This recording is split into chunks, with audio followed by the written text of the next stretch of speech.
Hello, welcome back. I'm Tonya from Tonya's Witchy Kitchen. How are you doing today? Not too bad. So my kids were arguing this last weekend about in which order do you watch the Star Wars movies? Well, I got to see, and so when I say like 1, 2, and 3, I'm talking the ones that came out like number 1 in the 70s, right? In the 80s, 1970. Like I got to see all 3, the Star Wars, I don't know what they call it now. I know they changed the name, and The Empire Strikes Back and Return of the Jedi. I got to see all three of those in the movie theater, which was awesome, right? So to me, you watch those 3 first, right? It's like when you start a book, and they lead you in and then they take you back, right? So that's kind of how I feel. You need to see those old ones first and then go back to the first one or whatever it is. Okay?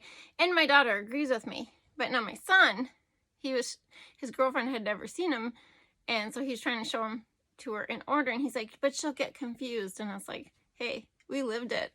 I wasn't confused. I knew what was going on. The best ones are the old ones where Han Solo was hot yet and young. Harrison Ford has aged very well. But kind of like Sam Elliott, right? It's with these guys. But anyway. Yeah, so it's like, no, you gotta watch those old ones first and then get into the new ones. And I don't even like the new ones, really. Like that 3rd one when Anakin becomes Darth Vader. That one's just too dark for me. I'm fine, I'm a wuss. I don't care.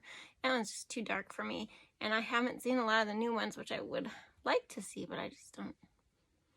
It's not a priority. I don't take time to do it. But yeah. So anyway. Now that I think about it, I don't even know if my youngest has seen any of these. I don't know what he has seen. I don't know. But yeah. So do you have a special order that you watch them in, or that you think they should be watched in?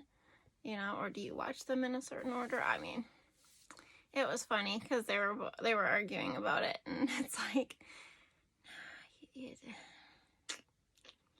whatever. So the first original 3, we'll call them the original 3. Those are still my favorites. I don't care. But anyway, odd topic for a soaping channel, right? So anyway, today we're not doing soap, which is great, right? You're probably sick of soap. It's the same thing, except for the pour and the cut. The cut's the best part, because then you get to see what's inside. That's my favorite. That's what my son says too, my youngest. He goes, it's so satisfying seeing the cut. He's never around when I cut my soap. I don't know what he's talking about. Maybe when he sees it sitting on the counter, then he sees it later. I don't know. But anyway, we are doing solid lotion bars today. Espresso. No. Well, they have espresso fragrance oil in them. But they're cappuccino and decaf cappuccino. And I will explain in the video the difference, because it's not really, you don't use coffee to make lotion bars. And so a solid lotion bar it's solid lotion. It's not liquid lotion. And you can, it's great for feet, your elbows. I use it on my hands all the time. Or when you get out of the shower. I got one in my purse. I got one on the counter. I don't have one in my shower because I have other lotion and body butter. But the other thing to do with it, if I didn't, is I'd have one in my bathroom, because you get out of the shower and you just do that thing down and rub it in, and out you go when you're in a hurry. But yeah, those days. But yeah, so we're doing solid lotion bars. If I could talk today, that'd be great. So let's go check out the video after we do the 3 things. Dream big, be true to you, and you are worth it. Let's go check out the video. Okay, here we go. So the difference between the decaf cappuccino and the regular cappuccino is that my original cappuccino bar has the almond and the hazelnut oils, and some of my boys have allergies, and my grandson has nut allergies, and you just don't know, you know. I mean, they've had peanut oil because deep fried turkey is made with peanut oil, you know, but you just don't know if that residue is in the oils, and so it's a chance you take. And I do label them in bright red on my soaps and my any products I make that have contain almond or hazelnut or anything like that, because it's good to know. It's good for a person to be aware of it. So the decaf is the nut-free oils, and the regular cappuccino is with the nut oils. So I had my beeswax, and I think I put my cocoa butter in here already, and I'm working on my shea butter, raw shea, and because it's raw shea, it is going to have to sit in the microwave for 15 minutes, you know, above that 150, 170 degrees, somewhere in there, for about 15 minutes so it doesn't turn gritty. It's a really good tip, right? Who knew? And I think it goes for, I don't know if it's just raw shea or if it's any shea, but I guess if there's shea in there, it doesn't hurt to go to wait that 15 minutes, right? And then in come the oils, the hemp seed oil. I know at the end of this when I'm giving you the recipe, I say light oils. I mean liquid oils, okay? Soft liquid oils is what I meant, because hemp seed is green. It's a beautiful green color. So there's hemp seed, and there's, what do I do next? Safflower, I think. Wait, this is the, yeah, I do hemp seed and safflower, and I put apricot kernel oil and castor oil in the decaf. I didn't know what else to call it, and then I was going to swirl the colors, but it's really hard to swirl a lotion bar per se without, you know, doing half and half, and so I just colored it. You'll see. I'm getting ahead of myself. Sorry. Because there's the castor oil, and then it just melts, and you have to get it high enough. You have to get it above 160 anyway, because the beeswax has to melt. Okay, and now it's all nicely melted down and had its wait time in the microwave for 15 minutes, and so I am just adding my fragrance oils. There's 2 of them, so it's a fragrance blend. The espresso, and then some vanilla fragrance oil, not any extracts or anything on that one, or with that one. And then my lotus flower extract.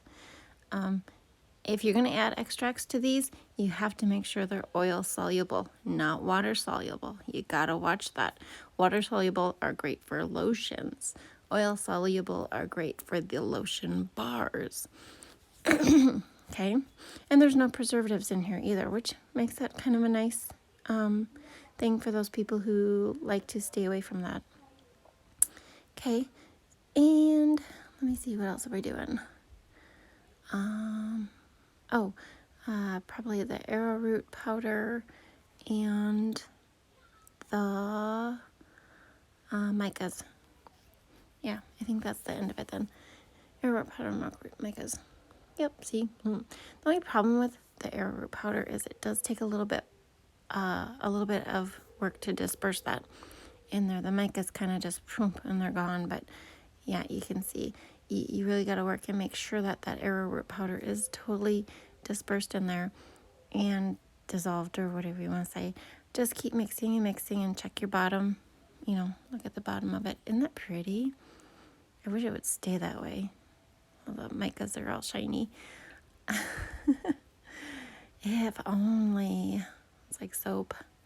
If only it would stay the pretty colors like in the oils. Not when you add the lye to it. And this is my honey blush color that I was using. That's the Mica. It's time to pour. And, you know, if you're doing lotion bars at home, you don't have to even use a silicone mold. You can use any mold. I saw a girl, I can't remember what blog it was on, but she used the canning lids, you know, the ones that, like the canning lids and the rings, and she would flip them upside down and pour her lotion bars in there and then pop them out. Now, I don't know how that didn't leak, but, you know, that's what she used. I thought that was a cool idea. And then you just let them set. Okay, I figured we could run through the regular cappuccino bars really quick so you can see what they look like. The beeswax is in there, big chunk of cocoa butter is in there, and I am just working on my shea butter, which I don't know what I did, but boy did I have a mess with the shea butter. Okay, into the oils. In the regular cappuccino solid lotion bars, there is hemp seed oil, there is safflower oil, there is sweet almond oil, and there is hazelnut oil. And I have to say, they are very delightful on the skin, like very soothing and moisturizing. Not that any of the other ones aren't. I'm just saying. If you can handle nut oils, I would choose this one. Although the castor and the apricot kernel are really great too because they balance each other out. And there it is, all pretty and melted down. And the same thing, we add the fragrance oils. Da, da, da, da. And there's the second oil, and then it should be the lotus flower extract. I keep to the same one. Like I said, I'm just using them up. And then the arrowroot powder and the mica. And the mica for this one, because I don't want them looking the same at all. You know, that would be bad. I do package them and label them fairly quickly, but you know, I don't want to take a chance of messing something up, being they smell exactly the same. So the mica for this is cappuccino mica, interestingly enough, from Brambleberry. And it is a beautiful brown color, really just perfect. There's Mad Mica's, they're a mica company too, and they have the funniest names for their micas. Like one is Sexy Stranger on a Train. I really want to get that one though because it's a really cool. I don't think it's black, but it's an interesting color. So one of these years, when I need more micas, I have to update my colors. Back to the Star Wars movies, my favorite part in there, and it's actually in a couple of them, of the old ones for sure, where Princess Leia says to Han Solo, she says, "I love you," and he looks at her and you're just like, "Ah," you know, he's gonna say it, and he says, "I know." It's like, even as a kid, I was like, "Ah, what a dude," right? What a guy move. But yeah, that's one of my favorite parts. I don't know why. Anyway, that last one that I'm scraping all the extras into, he'll be scraped down and made into a little sample bar. They run about 1/2 ounce to 3/4 of an ounce for the sample bars. My other ones are all right around an ounce each, which is a great size, you know. I find it easy to use. It's not too big, you know. It's easy to handle. All that jazz. I did not put these in the in the freezer. You can put them in the freezer for like, 10 minutes, 15 minutes to help them come out of the mold. But they set up really nice, and I normally don't even have to put them in there unless I was in a super big hurry. They popped out really nice, except for that very first yellow one. He had a little bit of a dent in him, but he'll be fine. And then when they set just a little bit, I'm pretty sure I show you how I package these. Yeah, I do. Yeah, I do. I wouldn't leave you hanging. So do you have a favorite Star Wars show? Like, do you have a favorite one or a favorite character? I love the Ewoks. Duh. Everybody likes the Ewoks, right? Of course, Yoda or Baby Yoda, I think, is a popular one lately, but... So these are little bags I have. They are waterproof, and they're supposed to be, I thought they were supposed to be oil-proof, but my other ones, I actually took and wrapped the bar in a little bit of wax paper, because these, if they get warm and they stick, and then they're hard to get out, and then you mush them, and this way I thought, I'm trying this. Maybe it'll be a more hassle-free packaging. Maybe not. So, see, there you go. You just package the two. And there's my lotion bars and my labels. That's how they look when they're done. Okay, welcome to my office. Solid lotion bars. Okay, so my batch makes about 9.5 ounces, right? And I really should just go back to the books and up my percentages, but for now, I'm just going to use what I have, okay? It's 9 ounces of wax, butters, and oils, okay? So first, the 22%, and I've seen all the way up to 31% of beeswax. And then it's about approximately 33% butters, okay?